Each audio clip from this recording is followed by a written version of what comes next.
ಸಮರದಲ್ಲಿ ಊರ ಕಡೆಗೆ ಹೋದರೆ ಒಂದು ಅಡ್ವಾಂಟೇಜ್ ಏನು ಗೊತ್ತಾ, ಸಾಯಂಕಾಲ ಆಗ್ತಿದ್ದಂಗೆ ಎಲ್ಲರೂ ಮಾಡಿ ಮೇಲೆ ಸೇರ್ಕೊಂಡ್ಬಿಡ್ತೀವಿ. ಹಾಸ್ಕೊಂಡು ನಕ್ಷತ್ರಗಳನ್ನೆಲ್ಲ ನೋಡ್ತಾ ಅವತ್ತಿನ ದಿನ RCB ಮ್ಯಾಚ್ ಕೂಡ ಇತ್ತು, ಅದನ್ನು ನೋಡ್ತಾ ಒಳ್ಳೆ ಟೈಮ್ನ ಸ್ಪೆಂಡ್ ಮಾಡಿದ್ವಿ. ಎಷ್ಟು ಜೋಕ್ ಮಾಡಿದ್ದೀವೋ ನಮಗೆ ಗೊತ್ತು, ಅಷ್ಟು ನಕ್ಕಿದ್ದೀವಿ ಅಂದರೆ ನಕ್ಕಿದ್ದೀವಿ. ಆ್ಯಂಡ್ ಬೆಳಗ್ಗೆ ಮಾತ್ರ ನಮ್ಗೆ ಯಾವುದೇ ರೀತಿಯಾದಂಥ ಅಲಾರಾಮ್ಸ್ ಅಂತೂ ಬೇಕೇ ಇರಲ್ಲ.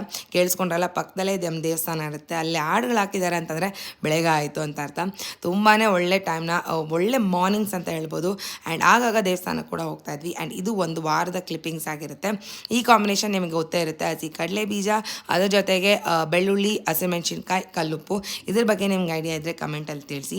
ಆ್ಯಂಡ್ ಊರ ಕಡೆ ಅಂತ ಅಂದಾಗ TV, ಫೋನ್ ಏನೂ ಜಾಸ್ತಿ ನಾವು ನೋಡೋದಿಲ್ಲ. ಮಾತಾಡ್ತಾನೇ ದಿನಗಳು ಕಳೆದೋಗುತ್ತೆ. ಆ್ಯಂಡ್ ಮಕ್ಕಳು ಅಷ್ಟೇ ಫೋನ್, TV, ಟ್ಯಾಬ್ಲೆಟ್ ಎಲ್ಲದರಿಂದ ದೂರ ಇದ್ದು ಅವ್ರದ್ದೇ ಆದಂಥ ಕ್ರಿಯೇಟಿವಿಟಿಯಲ್ಲಿ ಮುಳುಗೋಗಿದ್ರು. ಆಗಾಗ ತೋಟದ ಕಡೆ ಹೋಗ್ತಾ ಇದ್ವಿ. ಅದೊಂಥರ ರಿಲ್ಯಾಕ್ಸೇಷನ್, ಬೇಕೋ ಬೇಡೋ ಗೊತ್ತಿಲ್ಲ, ಹೋಗಿ ಒಂದು ರೌಂಡ್ ಹಾಕ್ಕೊಂಡು ಬಂದರೆ ಅದೊಂಥರ ಸಮಾಧಾನ. ಆ್ಯಂಡ್ ಮಕ್ಕಳನ್ನ ಕರ್ಕೊಂಡು ಒನ್ ಆಫ್ ದ ಈವ್ನಿಂಗ್ಸ್ ನಾವು ಪಕ್ಕದಲ್ಲೇ ಇರುವಂಥ ವಾಟದೋಸಲಿ ಕೆರೆಗೆ ಕರ್ಕೊಂಡು ಹೋಗಿದ್ವಿ. ನೀವಿಲ್ಲಿ ವಿಸಿಟ್ ಮಾಡಿಲ್ಲ ಅಂದರೆ ಖಂಡಿತ ವಿಸಿಟ್ ಮಾಡಿ. ತುಂಬಾ ಬ್ಯೂಟಿಫುಲ್ ಸನ್ಸೆಟ್ನ ನೋಡ್ಬೋದು. ಒಳ್ಳೆ ಪಿಕ್ನಿಕ್ ಸ್ಪಾಟ್ ಅಂತ ಹೇಳ್ಬೋದು. ಮಕ್ಕಳು ತುಂಬಾ ಎಂಜಾಯ್ ಮಾಡ್ತಾರೆ.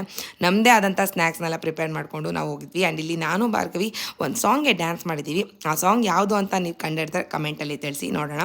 ಸೊ ಈ ಥರ ನಮ್ಮ ಒಂದು ಕಂಪ್ಲೀಟ್ ವೀಕ್ ನಾವು ನಮ್ಮ ನೇಟಿವ್ ಪ್ಲೇಸಲ್ಲಿ ಸ್ಪೆಂಡ್ ಮಾಡಿದ್ದೀವಿ. ಮಕ್ಕಳಂತೂ ತುಂಬಾ ಎಂಜಾಯ್ ಮಾಡಿದ್ರು. ಆ ಒಂದು ವಾರ ಹೇಗೆ ಕಳೆದೋಯ್ತು ಅಂತಲೇ ಗೊತ್ತಾಗ್ತಾ ಇಲ್ಲ. ಸೊ ನೀವು ನಿಮ್ಮ ಸಮರ್ಸಲ್ಲಿ ಏನು ಮಾಡ್ತೀರಾ ಅಂತ ಕಮೆಂಟ್